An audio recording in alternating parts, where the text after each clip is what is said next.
Heard did what abuse victims are supposed to do. People still didn't believe her.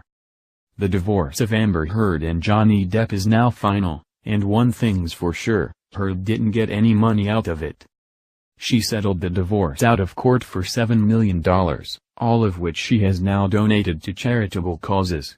She's splitting the sum between the American Civil Liberties Union's efforts to battle violence against women and the Children's Hospital of Los Angeles, where she's volunteered for the past 10 years.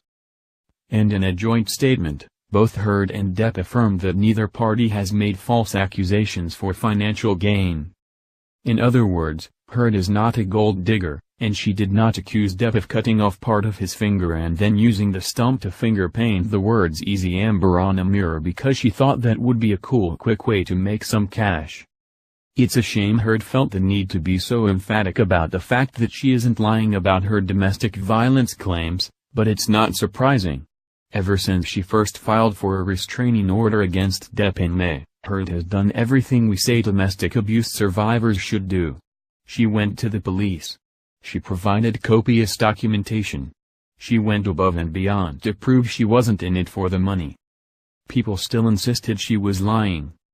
The history of Heard's domestic violence allegations spans at least 2 years. On May 21, Heard says she asked a friend to call the police after Depp hit her with an iPhone and struck her. When they arrived, Heard told them she and Depp had only been arguing, which she now says was an attempt to protect Depp's career. It's extremely common for victims of domestic abuse to feel the need to protect their abusers. According to text messages obtained by Entertainment Weekly, the May 2016 incident wasn't the first time Depp had attacked Heard. Dated 2 years earlier, in May 2014, the messages detail an incident in which Depp kicked Heard. They also refer to a history of abuse. "He's done this many times before, and I always stay," Heard writes. "Always believe he's going to get better. And then every 3 or so months, sick, I'm in the exact same position." The day after the May 21 call to police, Heard and Depp separated. A day later, Heard filed for divorce. And a few days later, Heard filed for a restraining order. Gossip coverage was immediately skeptical. TMZ broke the news of Heard's request for a restraining order with a deeply skeptical post, whose second sentence reads, "Sources connected to Johnny are calling BS, saying Amber is an affront to real victims of domestic violence." The story also notes, coyly, "It's interesting, she's asking for a temporary restraining order claiming there's an immediate threat of harm, but Depp has been out of town since Wednesday promoting his new movie." The comments left by readers are more than skeptical. "Everything is a made-up story from Amber's mouth," one says. "She is so vindictive. What is it she really wants? No. Couldn't be all this is to get money. She has proved time after time she is after the money," another says. "It's a shame that she would try to get so much publicity from something so serious."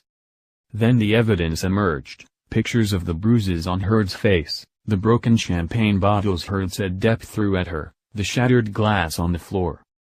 TMZ's commenters were having none of it. "She's in it for the money," wrote one. "I don't believe a word this whore has to say," said another.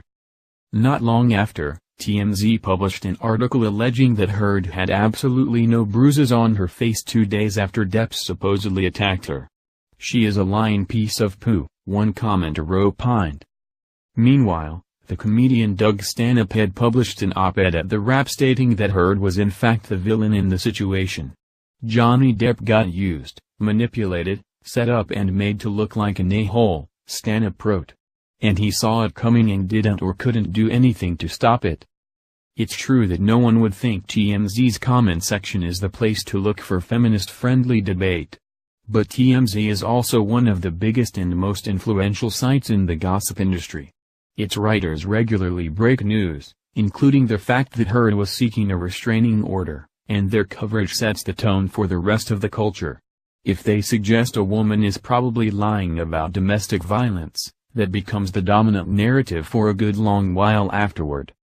The gossip press's response painted Heard as the villainous wife from Gone Girl. What emerges from this type of coverage is a narrative in which a young woman fabricates a story about domestic abuse and cynically manufactures several years' worth of evidence to support it, which she then leaks slowly to the police and the public in a vicious attempt to slander her husband and steal all his money. It's a narrative in which it seems implausible that a woman who is frequently followed by paparazzi might have covered her bruises with makeup when she went out in public. No, she must have inflicted the bruises on herself just before she went to the police station. In other words, this is a narrative in which people are more willing to believe that Gone Girl is a documentary than that Heard is telling the truth, and that her much older, richer, and more powerful husband abused her. We're about 5 minutes away from someone suggesting that Heard killed Neil Patrick Harris mid-coitus. That's how desperate some people are to ignore the fact that the evidence against Depp is extremely compelling. The Heard is lying narrative is an extremely familiar one. It's not really surprising that so many people think Heard is lying. That's what usually happens when a woman accuses a powerful and beloved man of hurting her. But it's telling that this narrative persists even after Heard went out of her way to knock it down. Traditionally, when a woman accuses a famous man of hurting her, the responses are 1, there's no proof, and 2, she's just doing it for the money and the attention. It's a ready-made narrative we return to over and over, so there are many versions of it, but here's a nice clear example in National Report's fervent defense of Bill Cosby. Most of these depreciated old skanks will fabricate some ludicrous tale of sexual assault decades after they claim the incidents occurred. This way they can destroy reputations, smear an individual's successful career, and in this case taint Cosby's good name by rousting a bunch of dizzy unattractive lesbians. I am cutting this for length as the description of angry feminists goes on for quite a few lines, though no evidence exists to support their fabricated malicious and destructive fictional accounts of abuse. And in today's digital age where any moron can claim anything they want and spread it across the internet, we're already seeing the damning effects of groundless accusations. In spite of not having a single shred of evidence against Cosby, Netflix, NBC and TV Land have terminated future projects involving Cosby, or have removed Cosby Entertainment from their programming. These inconsequential women well know the wreckage they can cause by making unsubstantiated and baseless allegations. They also know important luminaries who've earned their wealth and reputations through hard work, education, charitable works and living a moral life in the footsteps of Jesus will settle out of court to avoid enormous legal fees, courtroom drama and bad press. This passage is the logical underpinning for comments like she is a lying piece of poo or she is after the money. The woman is always after the money, she didn't go to the cops when it happened, there's no evidence, she's just trying to destroy a good man's life, and we know all this because it's always what we say when a woman accuses a famous man of hurting her. And we repeat the same story on a smaller scale when non-famous women accuse non-famous men of hurting them. We say these women are almost always liars, that they weren't really hurt, that they're just trying to destroy innocent men. Statistically, that's almost never true, but we say it anyway. Heard's experience is a perfect example of how poorly we treat victims of domestic abuse. Here's the thing, Heard did go to the cops when it happened. She went to the police with fresh, visible bruises on her face. She did provide evidence. She provided photographs and witness testimony and text messages that back up her story. She's not after the money. She gave it all away. She was, in every way, exactly the kind of victim we say women should be if they want us to believe them. It didn't matter. We still said she was lying. Heard ultimately dropped the domestic violence charges and settled the divorce out of court.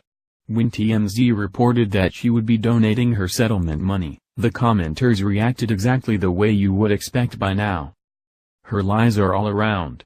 She said she earned $10,000 a month but spent $50,000 so she needed alimony from JD to live her lifestyle, but now she's giving all this money to charity? Really? Crazy and liar. Our treatment of Heard proves that it doesn't really matter how women act when they accuse men of hurting them. We don't really care. We'll find a way to call them liars no matter what they do.